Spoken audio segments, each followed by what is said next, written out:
ክቡር አቶ ቴዎድሮስ ምህረት የጠቅላይ ፍርድ ቤት ፕሬዝዳንት፣ ክቡር ዶክተር ሳሙኤል ክፍሌ የአዲስ አበባ ዩኒቨርሲቲ ተጠባባቂ ፕሬዝዳንት፣ ክቡር ፕሮፌሰር ብርሃኑ ነጋ የአዲስ አበባ ዩኒቨርሲቲ ቻንስለር እና የትምህርት ሚኒስትር፣ ክቡራን ሚኒስትሮች እንዲሁም አማካሪ ሚኒስትሮች፣ ክብርት ፍሬሕይወት ታምሩ የአዲስ አበባ ዩኒቨርሲቲ የቦርድ ሰብሳቢና የቦርድ አባላት፣ የተከበራችሁ የአዲስ አበባ ዩኒቨርሲቲ የሴኔት አባላት፣ የተከበራችሁ የዩኒቨርሲቲው መምህራንና ማህበረሰብ አባላት፣ የተከበራችሁ የተመራቂ ቤተሰቦች፣ እናንት የዛሬው ቀን ባለቤት የሆናችሁ ውድ ተመራቂዎች፣ ክቡራትና ክቡራን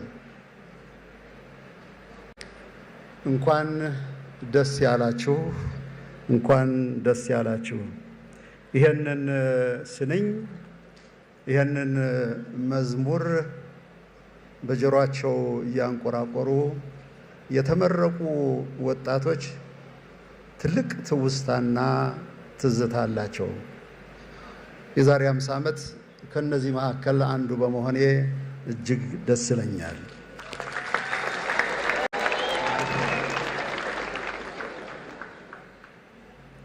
ይህች ዕለት ለእያንዳንዱ ተመራቂ የአዲስ ሕይወት ምዕራፍና የጉዞ እርምጃ ማብሰሪያ ቀን ነች።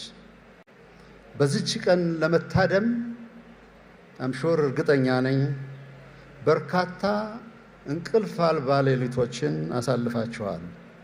ብርቱ የአእምሮ ፈተናዎችን አልፋችሁ ይህን ክብር በመጎናጸፋችሁ እንኳን ደስ ያላችሁ እላለሁ። በድጋሚ በብሩህ አእምሮና በጽናት ትምህርታችሁን ተከታተላችሁ መመረቃችሁ የትምህርትም የእውቀትም ጀግንነት ነው። ለዚህች ዕለት ደርስ ሲሆን የሚለውን የውስጥ ማሰላሰልና ስጋታችሁን ማሸነፋችሁ በራሱ ብርታት ነው። ለዚህም መመስገን ይገባችኋል። አዲስ አበባ ዩኒቨርሲቲ በሀገራችን የህይወት ዑደት ወይም ላይፍ ሳይክል ሲሰላ አንጋፋ ነው ሊባል ይቻላል። ለ75 ዓመታት ሳይታክት ሲያስብ ሲመራመርና ሲሰራ የቆየ የሀገር አእምሮ ነበር ለማለት ይቻላል። አሁንም ነው።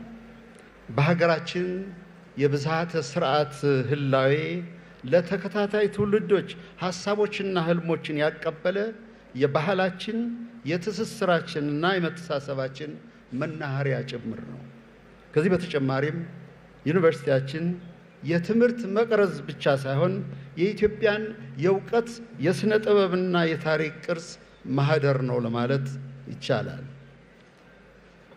በዚህ አዳራሽ ይህ አዳራሽ ስል የልደት አዳራሽን ነው። አሁን ቤተሰቦች ወላጆች እንዳሉበት ሰምቻለሁ። ይመቻችሁ። እንኳን ደስ ያላችሁ ወላጆች። በርካቶች ዕውቀታቸውን አካፍለውበታል። የሥነ ጥበብ ክህሎታቸውን አሳይተውበታል። ዲስኩር አሰምተውበታል። የጋሉ ክርክሮችንም ተከውነውበታል። ዕውቀትንና ለውጥን የተጠሙ ልቦችም ከዚህ ምንጭ ጠጥተዋል። በርካቶቹ ኢትዮጵያን በቅንነት አገልግለዋል። ለእድገቷም ትልም አበርክቶ ሰጥተዋል። የሀገር መድን እንዲሆኑ ጥሪ በቀረበላቸው ወቅትም ኢትዮጵያን አስቀድመዋል። ይህ የእውቀት አምባ የኢትዮጵያውያን ብቻ ሳይሆን በትውልዳቸው የሌላ ሀገር ዜጋ የሆኑ በምርጫቸውና በፍቅራቸው ኢትዮጵያዊ የሆኑ ተማሪዎችና አስተማሪዎችን ከሩቅ መሳብም መጥራትም ችሏል።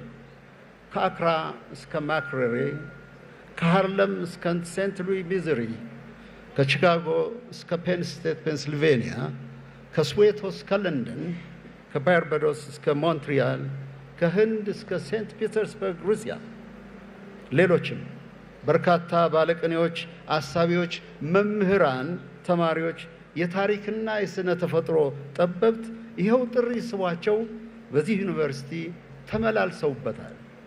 በአዲስ አበባ ዩኒቨርሲቲ ተገኝተው ዕውቀታቸውን ካካፈሉት አንዱ ፕሮፌሰር አልማዝሬ በአንድ ወቅት በዚሁ በእናንተው አዳራሽ በራስ መኮንን አዳራሽ እንዳጋጣሚ እዛ ነበርኩ በልጅነት ዩኒቨርሲቲዎች ከማህበረሰባቸው ባህል የተቆራኙ ከሰፊው ዓለም አቀፍ የእውቀት ማህበረሰብ ጋር የተሳሰሩ እንዲሁም የሀገራቸውን ራዕይ በምርምር የሚያጎለብቱ መሆን አለባቸው አሉ። አዲስ አበባ ዩኒቨርሲቲም ለ75 ዓመታት ይህንን ፍልስፍና ለመኖር ጥረት አድርጓል። የሰመሩለት አያሌ ቢሆንም ያልተሳኩለት ጉዳዮች ደግሞ እንደሚኖሩ ይገመታል። ከሰመሩለት መካከል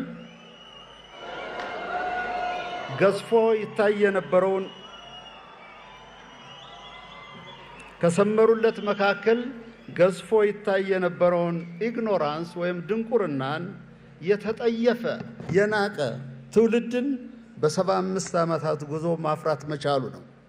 ሆኖም በራስ ምርጫና ፈቃድ አለማወቅን እንደ መጎናጸፊያ ያልወሰዱ ግን ጥቂቶች ዩኒቨርሲቲው ኃላፊነት የሚወስድ አይመስለኝም። በዛሬው ዕለት ከረጅም የትውልድ የእውቀት መቅረዝ ጋር በጠንካራ ሀብል በጥብቅ የተሳሰራችሁ መሆኑን ልብ ማለት ተገቢ ነው። ከ50 ዓመታት በፊት የእውቀት ናፍቆት የነበረው ትውልድ እንደናንተው በዚህ አዳራሽ ተቀምጦ ነበር። የዘመናዊት ኢትዮጵያ ፋና ወጊ ለመሆን ትልቅ ሐሳብም ሰንቀው ነበር። መጽሐፍትን ገልጠዋል። ዕውቀት ለሀገርና ለሕዝብ መድን የሆኑ ዘንድም ተግተዋል። ይሁን እንጂ ዘመንና ሐሳብ ባለመግጠማቸው የገለጧቸው መጽሐፍቶች ደራሲዎች የአውሮፓ ጠቢባን ስለነበሩ እኒህም መጽሐፍት ኢትዮጵያን በውል የማያውቁ እኛም እነሱን በወጉ የማናውቃቸው ፈላስፎች ነበሩ። በመሆኑም የችግሮቻችን ቁልፍ ሁሉ በሩቅ ጠበብቶች መዳፍ እንዳለ አድርገን አምነን ንባባችን ሁሉ ለሌላው ሐሳብ እድል የማይሰጥ ወይም ዶግማቲክ የሆነ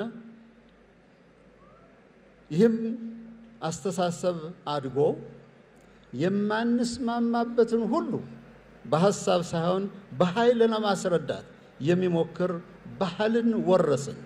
እነሆ ከዚህ እሳቤ ለመላቀቅና የዲሞክራሲ ተራክቦን ለመትከል አገራችን እየታገለችም እየተጋችም ነው። ዛሬ ከዚህ አንጋፋ ዩኒቨርሲቲ ስትመረቁ ሁለት ተያያዥ ጥያቄዎች ሰፋፊ የሆኑ የቧልት የፌዝ ሳይሆን ጥያቄዎችን ማሰላሰል ተገቢ ይመስለኛል። አንዱ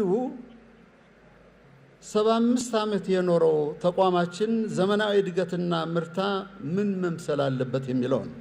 ሌላው ደግሞ ዩኒቨርሲቲው በትውልዱ የእውቀትና የቴክኖሎጂ ሽግግር ምን ተርታ ሊኖረው ይገባል የሚሉ ታላላቅ ጥያቄዎች ናቸው። እንደ ተመራቂ ማሰላሰሉ የሚጀምረው ከናንተው ነው። ስለሆነም ንባባችሁ ሁሉ የተለየና የሰላ ወይም ክሪቲካል የሆነ ሊሆን ይገባል። ዓለምን አንብቡ፣ ተረዱ፣ ነገር ግን በኢትዮጵያ አይን ተርጉሙት። ስነ ጽሑፍን አጥኑ። ሆኖም ኢትዮጵያዊ ትውፊትን አትርሱ። ስለ ኢኮኖሚ እድገት ተጠበቡ። ነገር ግን ለሀገራችን እድገት የሚኖር ማህበራዊ ጥሪትና አቅም ተገንዘቡ። ስነ ጥበብና ኪነ ውበትን ተራቀቁባቸው። ነገር ግን ሁልቆ መሳፍርት የሆነውን የኢትዮጵያን ገጽ ጸዳልና ባህሉን መርምሩ። በሕክምና ሳይንስ ተራቀቁ። ሆኖም አገር በቀል የፈውስ ምስጢራትን መርምሩ። የዓለምን የጂኦ ኢኮኖሚና ጂኦፖለቲካ አዝማሚያ ተንትኑ። ግን የኢትዮጵያን ፍላጎትና ብሔራዊ ጥቅም ማዕከል አድርጉ። ይህ ሲሆን ነው በሕክምናውም በሳይንስና ቴክኖሎጂውም በፍልስፍናውም በስነ ጥበቡም በዲፕሎማሲውም በሰላምና በጸጥታ መስክም አገራችሁም በዓለም መድረክ ከፊት ማስቀመጥ ወይም ማስቀደም የምትችሉት። ክቡራን መምህራንና የዩኒቨርሲቲው ማህበረሰብ በዚህ የ75 ዓመት ጉዞ ለካበተው ዕውቀትና ለታየው ትጋት የሀገራችንን ምሁራን የቀረሳችሁ የሀገር ባለውለታ ናችሁና ምስጋና ይገባችኋል። ክቡራን ወላጆች እና ቤተሰቦች ይህ ቀን እውን እንዲሆን እንቅልፍ ያጣችሁ ጉርሻችሁን ወይም ድራጎታችሁን ያካፈላችሁ፣ በምክር ብቻ ሳይሆን በምርቃታችሁ ጭምር ያገዛችሁ የዚህ ስኬት ባለቤቶች ናችሁና እናንተም እንኳን ደስ ያላችሁ ወላጆች። ውድ ተመራቂዎች፣ ይህችን ልዩ ቀን ስታከብሩ የምትቀላቀሉት ዓለም እጅግ ተለዋዋጭ ዳይናሚክ የሆነ የጂኦ ኢኮኖሚና የጂኦ ፖለቲካ እንዲሁም የጂኦ ፖለቲክስ ዓለም መሆኑን መረዳት ተገቢ ነው። የአየር ንብረት ለውጥ፣ የሀብት አለመመጣጠን፣ ጦርነቶችና ግጭቶች፣ ሰው ሰራሽ የሐሰትና የብለት መረጃዎችና የሰብዕና ቀውሶች እንዲሁም ማህበራዊ ወረቶች በእጅጉ መሸርሸር የተበራከቱበት ዘመን ነው። የኔ ምክር ሐሳብ የሚከተለው ነው። የነዚህ ፈተናዎች እስረኛ አትሁኑ። ከሲኒዝም ወይም ተስፋ መቁረጥ እና ምንም ማድረግ አይቻልም ከሚል የመቀየር ዳይላማ የወጣችሁ ሁኑ። የሐሳብ እስረኛ ብቻ መሆንን የመረጠ ችግሩን ከማጥናት ይልቅ ስለ ችግሩ ያለማቋረጥ ያወራል። መፍትሄ ከመፈለግ ይልቅ ተጠያቂ ይፈልጋል። ወደፊት ከመራመድ ይልቅ ባለበት ቆሞ ያማርራል።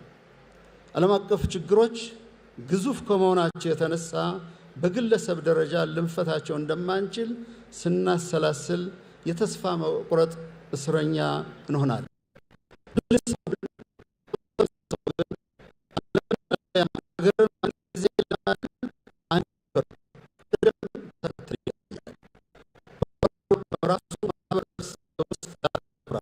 በበሰለው አስተውሎት አገራዊ ጥቅምና ግስጋሴን ማዕከል በማድረግ ለተጨማሪ እድገት ይተጋል። ሌላው እሳቤ የዛሬ ስኬታችሁ የሚለካው በራሳችሁ የትምህርት ደረጃ ወይም ፔድስተል ኦፍ ኖሌጅ ወይም የእውቀት ማማ ሳይሆን እስካሁን ያገኛችሁትን እውቀት ተስፋለኝ መሰረት በማድረግ በምትለውጡት ህይወት ለኢትዮጵያና ለሕዝቦቿ የምታደርጉት አስተዋጽኦ ነው። ስለዚህ ይህ ህይወት የሚሰጣችሁን እድል በብልህነት ያዙት። የሚያጋጥሟችሁን ፈታኝ ሁኔታዎች በጥበብ በትጋት ተወጧቸው። ለአዲስ እውቀት፣ ለሀገራችሁ ሰላምና ብሔራዊ ጥቅሞች ትጉ ላለው ካደራ ጭምር። መልእክቴን የምቋጨው የዛሬ 50 ዓመት የቀድሞውን የኃይለ ሥላሴ ዩኒቨርሲቲን ወይም የአሁኑን አዲስ አበባ ዩኒቨርሲቲ ዋናውን ግቢ ስረግጥ ባነበብኩትና ዛሬም ድረስ በዚሁ ዩኒቨርሲቲ የሚገኘውን የእውቀትና ጥበብ ህብርን በማስታወስ ነው። ኩሉ አመክሩ ወዘሰናይ አጽኑ፣ ሁሉንም መርምሩ መልካሙን ግን ያዙ።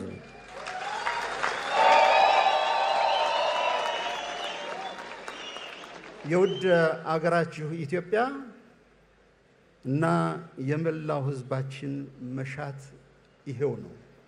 በድጋሜ ተመራቂዎች፣ የተከበራችሁ ወላጆች እንኳን ደስ ያላችሁ።